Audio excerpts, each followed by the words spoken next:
เมยสูงค่ะเมื่อได้เป็นวันที่28เดือนธันวาคมที่7ปี2026ในตอนนี้เฮาค่ะมาถ่วมด้วยข่าวง่าวปัญหาประเด็คัดนางยิงแขคนหนึ่งที่ในเมืองไทยถึงตีลุ่มต่างแขป้อไหลออกลิกปืนเผานะคะเนาะลวงตั้งไล่โหยอยามันเป็นหือในเฮาค่ะมาถ่วมด้วยกว่าเป็นตอนเนี่ยค่ะตอนที่1ได้ก็เปิงเป็นมันได้เกิดขึ้นเบอร์พ่วงที่อันเปิ้นอ่อนกันไปเข้าโคมในปางป้อยเจ้าป้ายม่วนค่ะตั้งท้ายเขาที่ห้องว่างานมหกรรมนิยายนานาชาติ2026ในตาเดเข้าด้วยในปางป้อยในค่ะเปิ้นก็มีเปิงไว้ว่า1ก็ต่อ1ศูนย์ค่ะห้ามจ้องห้ามเอาตัวกิ่งคิวตีนังในเตียนกันและห้ามส่งต่อตีนังในปันเปิ้นจังไหนค่ะเมื่อแต่มันได้ก็แหนมีแฟนคลับ FC เจ้าไทยเนี่ยค่ะเป็นเจ้าของตีนังเก่าค่ะเนาะนางอยู่ในปื้นตีจ้อมหนังเปิงตีอันมีไว้ปยก็เตส่งต่อปื้นตีไหนปันตีโอ้ยก็มานางไหนค่ะเนาะเปิดตาอ่อนกันนั่งไปด้วยเจ้าป้ายม่วนจังไหนก้วยกะว่าอยู่ๆเนี่ยก็มี FC เจ้าแขใส่เสื้อสีส้มตื้อหมาโขเจิงเฮาหันติในแคบหางแนวค่ะ เข้ามาในปื้นตีดินนั้นเหี่ยวก็ไล่จันป้ายจือของเจ้าตีนางเก่านั้นออกแปดเสียวก็เอาจองมานางในค่ะมาวางติงใส่เหี่ยวก็เอาปื้นตีดินนั้นเหมือนจังว่ามันนางแต้นต่างปื้นตีดินนานจังไหนนั่นน่ะ กำแน่เมื่อว่าสตาฟหันเหย้าเนี่ยเนาะก็เลยมาปันฟังเติ้นค่ะเนาะว่า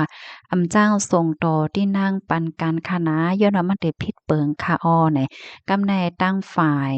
โอ้ยก็ของเจ้าของที่นางเก่านั้นก็เข้าใจป่องใจเสียก็ยอมลุกออกปันเฮ็ดให้อ้อก้อยกาว่าอันเป็น FC เจ้าแขที่อันเข้ามานั่งมาขิมเห็นนางนั่นแต่ก็ยอมลุกออกก่อตั้งหลายค่ะก็นั่งอยู่เฮ็ดจึงไหนอ้อกำแน่ FC เจ้าแขก็ได้เนี่ยก็เลยฮู้ว่าเลยซื้ออันคิวตัวกิ่งในมาตีเสียงล้านอันเขาฮับจองคิวฮับเฮ็ดตัวกิ่งตีนางเปิดตาเข้าด้วยพบอยู่ปลายม่วนเขาเฮ็ดให้นั่นน่ะเนาะ กำแน่อบโอ้กันกว่าอบโอ้กันมากก็เป็นพ่อนปางพ่อนหลีมากค่ะถึงตีป้อเป็นมาลองต่อสู้กันว่าจังว่าเฮ็ดจังได๋นั่นขนาดเนาะลองยอกโตว่าหาว่าเฮ็ดจังได๋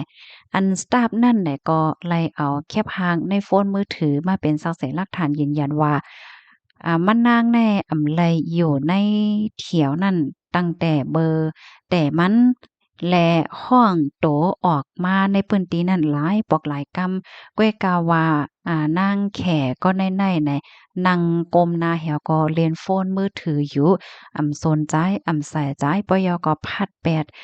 แขนของสตาฟนั่นออกเฮ็ดจังไหนออกเขาอบโอ้กันอยู่มอก10ถึง20มื้อนี้เจอแนวค่ะถึงตีเตื้อเคิกต่อคับหมายปางป้อยเนาะย้อนก็เพราะว่ามีก้นไหลแห่ปันให้พบป้ายม่อนเขาได้ไปมาตั้งฝ่ายตั้งไหนเปิดตาลองห่มโลมเฮ็ดจังไหนค่ะอันเป็น FC คิมคอมนั่นแหละก็ไล่จอยกันร้องเสียนบอกลาดให้ผู้เจ้าป้ายม่อนเขานั่นงึ้งอย่าไปมาตั้งไหนย้อนว่าตั้งไหนเนี่ยมันมีปัญหาปฏิฆัดไว้อยู่เฮ็ดจังไหนเมื่อสตาฟคัดใจที่เอาตัวมานั่งออกกว่าที่ในปางนั่นและคัดใจใจมือถือเหมือนยกอคัดใจเหมือนจังว่าใจมือในขณะแห่อันเป็นกล้องถ่ายโฟนมือถือปันให้มานั่งในถ่ายจุ้มเจ้าป้ายม่อนเขาเนี่ยค่ะอันเป็น FC เจ้าเขนั่นก็พ้อใจค่ะเนาะยอก็เลยขิบใส่สตาฟผู้หญิงนั้นอ่อนต้างจังไหน มือนางยิ่งแขนั่นแต่ใจเอ็นใจแห้งย่อมใจหาสตาฟนั่นเนี่ยก็จังไรแทบตัดสินใจเหี่ยวก็เข้ายอบโตนางแขก็ได้ย่อก็เอาเหมือนเจิงว่าอันเน็กลงปึ้นเฮ็ดไหนนั่นน่ะเนาะเปิดตากุมกำสายหงายเงาลายมันเฮ็ดจังได๋ค่ะ เกี่ยวกับเลยร้องในเปิ้นก็อ่อนกันทัดสร้างว่าเป็นการเฮ็ดสร้างหน้าการต่างงานจอมหนังคักตอนลวงห่มลมเหย้าเปิตาเฮกังหนังเฮอเต็มเป็นมาลวงฮาวลวงแฮงเฮ็ดไหนอ๋ออันในเป็นฝ่ายตั้งไทยเปิ้นลาจังไหนเนาะกำในเฮาค่ะสามารถหอมด้วยฝ่ายตั้งสื่อข่าวเมืองแขเปิ้นว่าจังหือพองไหนค่ะอยู่ดีสื่อข่าวแขได้ก็เปิ้นผ่าว่าแฟนคลับ FC เจ้าแขก็ไหนๆมานั่งไปแต่เจมเมอ6โมงกลางในเจ้าเอาจองแน่วางจองคิวเอาตัวกิ่งไว้จ้อมหนังเปิงและมีสักเสหลักฐานลวงส่งข้อความยืนยันว่าสังว่าจังไหนไหนอ้อก้วยกาวาถูกย่าแฟนคลับ FC เจ้าไทยในกล่าวแน่ว่าแซงคิวเหมือนจังหนังว่าเปิ้นห้องว่าจังหาคิมคิวคิมตกกิ่งว่าสังว่าเฮ็ดไหนตั้งฝ่ายแขลาดว่าสตาฟกดทัดสักเสหลักฐาน เข้าใจเอ็นเฮียงกำเหลียวว่าได้เป็นหิมโฟนมือถือเด็กตีการคอมานังเหี่ยวก็เขาเงียบโตลากถูเขาเงียบโตลากถูจังไหนเดี๋ยวก็เลยโหเทียงว่า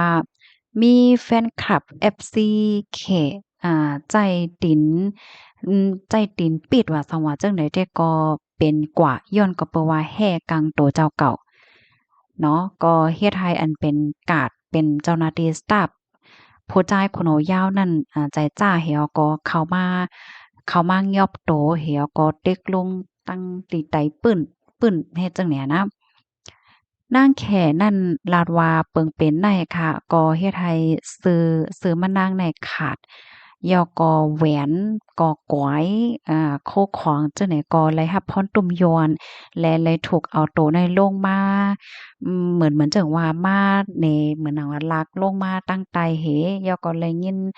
เสียงมังก้อมังจุ้มมังเจ้อในยินหลียินโจมน่ะเนาะที่มันนางยาจังหนังไหนเฮ็ดไหนอ้อตั้งฝ่าย Social Media แขเขาในเขาก็ใส่แฮชแท็กสารคัดลองฮาวเฮียงแล้วก็หลอกเงิดติเตแบนค่ะเนาะคอมคัดต่อเจ้าป้ายมอนไทยปยกเฮ็ดข้องให้ตั้งฝ่ายค่ายฝ่ายภูมิพลพรอัญจเทศปางป้อยเนี่ยเปิดกองใส่กองไทย CCTV และปันตามสตาฟยก็ให้ออกมากันต้อย่อน้อมหนังเป็นตั้งการจังไหนอ้อเสียก็มีข่าวลือว่าตั้งฝ่ายผู้จัดปางป้อยนั่นเตขับเขิงจ้อยตะลาต่อแฟนคลับ FC ก่อนในป้าในตัวตามที่ว่าเฮ็ดให้ตึกเคิกฝั่งหักหน้าตาการแอวแลว่าสังว่าเจ้านายให้แหน่ออกเขาย้ำสืบมาในตั้งฝ่ายผู้จัดเฮ็ดปางป้อยเนี่ยก็เลยออกมาซับแจงค่ะเนาะว่า จอมหนังตีอันไลกดทัดลองตั้งไล่โหยอย่ำมันเหี่ยวก็คบหันว่าลวงเฮ็ดสร้างนาการต่างงานเจ้าหน้าที่ใจเอ็นเฮียงป่นตีป่นเหรียญกว่าแต้แน่เขาได้ก็ว่าจังไหนตั้งฝ่ายคอมพานีในก็ลาดว่าเจ้าหน้าที่ก็นั้นๆไหนก้อยเป็นก้นภายนอกก้อยและไลมีขอความสั่ง ลวงจางโจกข้าวเหย้าเนาะต่อป้อถึงเปิ้นกดทัดลองตั้งไล่โหยอย่ำมันเหี่ยวเหี่ยวก็จังไปว่ากันแทงกำหนึ่งเฮ็ดจังไหนออกตั้งฝ่ายผู้จัดเฮ็ดปางป้อยเนี่ยก็ปากแปดป้าข่าวลืออันแขกเขาว่าเมื่อไกลนั่นค่ะนะว่าได้มีรองจ้อยตะลานางแขกได้เนี่ยเขาได้ก็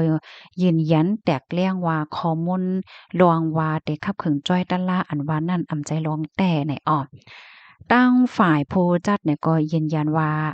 มีนโยบายเปิงแจกแผเจอจาเจ้าคือแลกำเทียมปันแฮงลวงใจเอ็นแฮงลองใจลองเฮาแฮงกูเซียนๆเฮ็ดจังไดค่ะ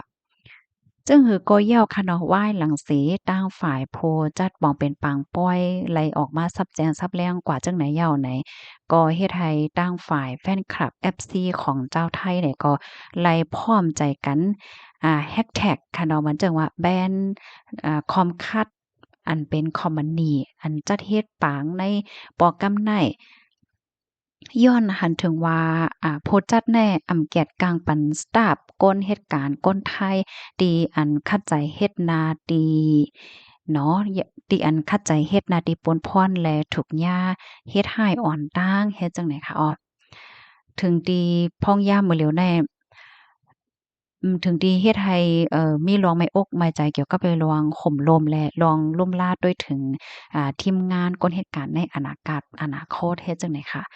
ลองตั้งมันได้เป็นว่าเฮ็ดจังไดข้อมูลตอนแรกค่ะเลยเพิ่งอิงมาที่เพจอรรถรสต่างวัยในข้าวยามสืบมาค่ะอยู่ดีพ้องต่างแขอันไม่ว่าอยู่ที่ในเมืองไทยเนี่ยก็ไหลออกมาลิกเปิ้นเผา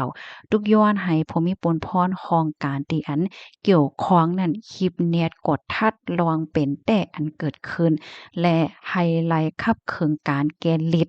หนังกึ่งงามหนังไหว้ไพ่จังไหนอยู่ดีลุ่มต่างแขเตปันลวงจอยเถียมอันลำลวงต่อก้นเมืองแขก้นเมืองแขกว่าเปิดตาเกียดกังกงสิกากงสิกขาพรปังพรหลีอันกึ่งงามจอมหนังปักเปิงใหม่มีก้นเมืองแข ว่าไหนค่ะพี่น้องค่ะถ่อมขาโฮแนวหันเถินจังหือพองค่ะสายงานเงาลายมันก็เป็นว่าเฮ็ดจังไหนยาวได้ค่ะเนาะเป็นข่าวเงาดีอันมาหลังอันมาแห้งไว้อยู่ค่ะในพ่องย่ามาเหลียวในนะพี่น้องค่ะถ่อมยาวคอไหลตอนไหลดีแตกเลี่ยง5จังหือนี่ก็ต้องถามมาลัยเนี่ยค่ะเนาะพี่น้องค่ะหันเถิงจังหือพองเกี่ยวเลยร้องในปันตาหันถึงมาเลยค่ะยินโจมกูก่อดีรับถ่อมปันแห้งค่ะเมยสุงค่ะ